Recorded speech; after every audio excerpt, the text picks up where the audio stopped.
morning, everyone. Okay, so we can find our mindful bodies, our mindful postures, sitting up straight. Our shoulders can be rolled back behind us. Find your anchor spot where you notice your breath, your chest or your belly. Just close your eyes gently. And just breathe in. Breathe out. Breathe in. Breathe out.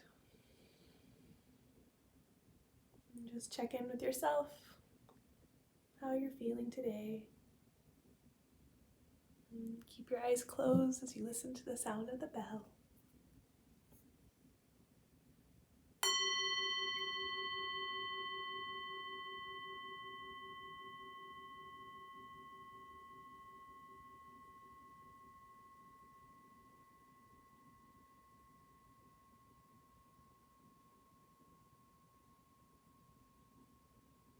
Okay.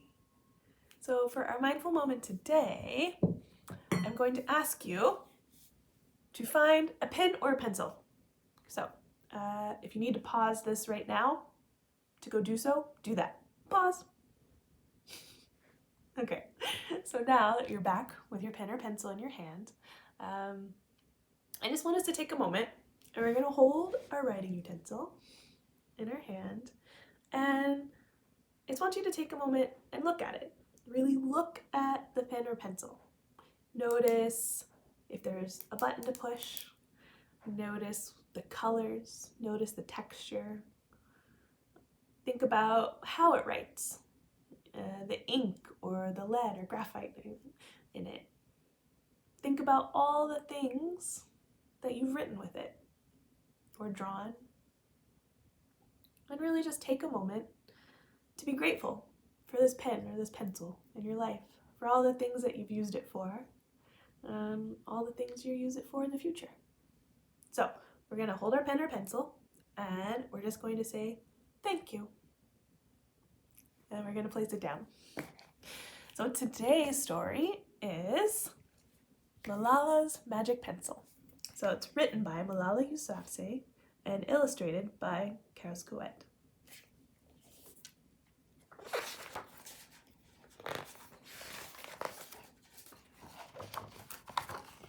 Do you believe in magic?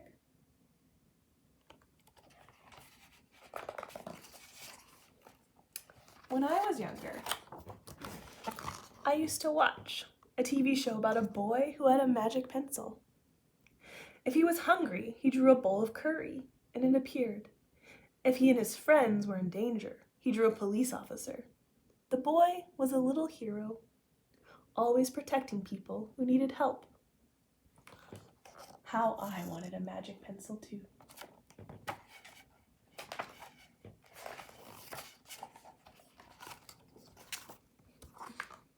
If I had a magic pencil, I would use it to put a lock on my door so my brothers could never bother me. I stopped time so I could sleep an extra hour every morning. I'd erase the smell of the trash dump next to our house.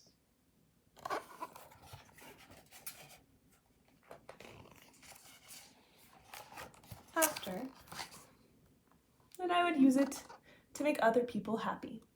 I would draw the most beautiful dresses in the world for my mother, the best buildings in the valley for my father, so he could open many schools where children could study for free.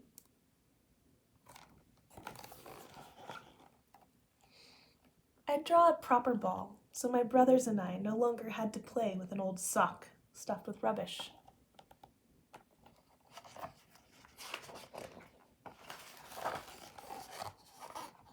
Every night before I went to bed, I wished for a magic pencil of my own.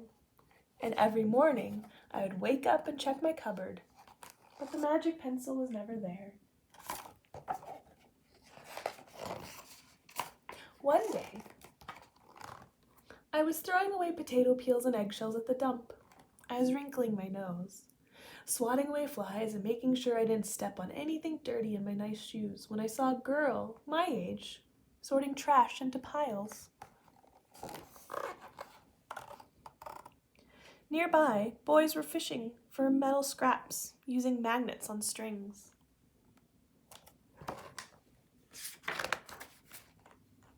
When my father returned home from work,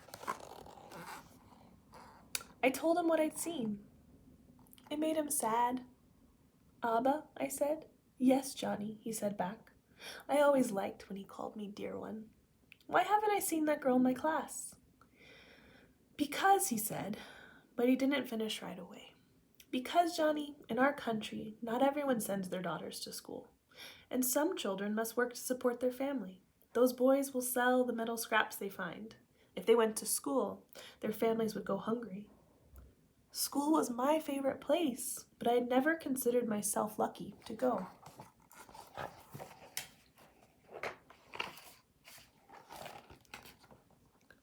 My father had always said, "Malala will live free as a bird."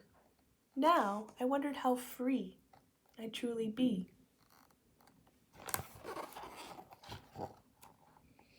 That night, I thought about families who didn't have enough food, and the girl who couldn't go to school, and even about how when I was older, I would be expected to cook and clean for my brothers, because where I came from, many girls weren't allowed to become what they dreamed of. I knew if I had the magic pencil, I'd use it to draw a better world, a peaceful world. First, I would erase war, poverty, and hunger. Then I would draw girls and boys together as equals.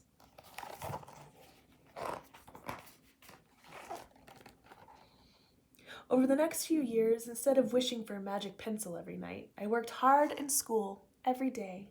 I wanted to be one of the top students in my class.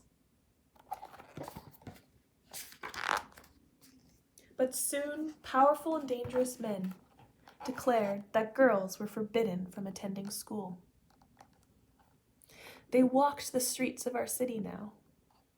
They carried weapons.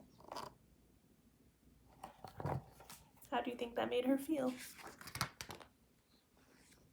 One by one, girls stopped coming to school. "Abba, where are all the students?" "They don't feel safe here anymore, Johnny." "How could a few men stop all the girls in our valley from going to school?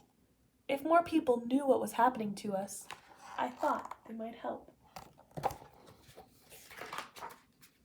Wishing wasn't enough. Someone needed to speak out. Why not me? I wrote about what it felt like to be scared to walk to school, and how some of my friends had moved away because of the threat they faced in our city. I wrote about how much I loved school and how proud I was of my uniform. Once I started writing, I didn't stop. I wrote speeches. I traveled around my country sharing my story. I even talked to a reporter from a famous international newspaper. People actually wanted to learn about my life. I spoke for all the girls in my valley who couldn't speak for themselves.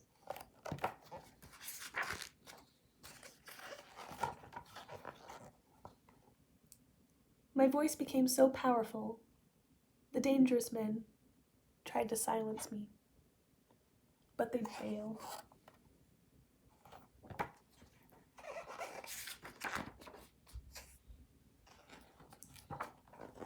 And now my voice is louder than ever.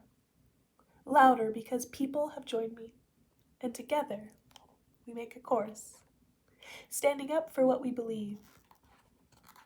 I always cry every time I read this part.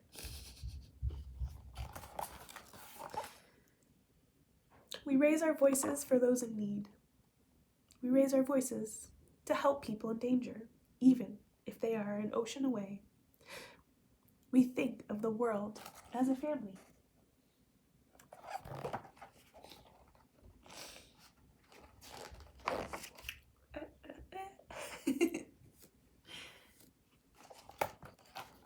Do you believe in magic? I do. I wrote alone in my room, but people all over the world were reading my story. Millions now know it. and help me spread my message of hope. I had at last found the magic I was looking for, in my words and in my work.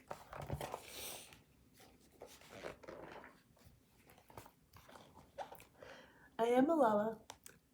I've always wished I could make the world a more peaceful place, and every day I work to make my wish come true. One child, one teacher, one book, and one pen can change the world. The end. As I blow my nose. So, I love the story of Malala. She persevered. She used her pen. She used her pencil to share her story and to really help bring change to our world. So I encourage you, use your pen, use your pencil, help bring change to our world. You have that power. We all have that power. So write your story, write your family's story. Share those thoughts, those feelings inside you. Share with the people around you, and share with the world. One pen, one book, one person, one child can always change the world. So, I love you all. Have a beautiful day, and I'll see you tomorrow.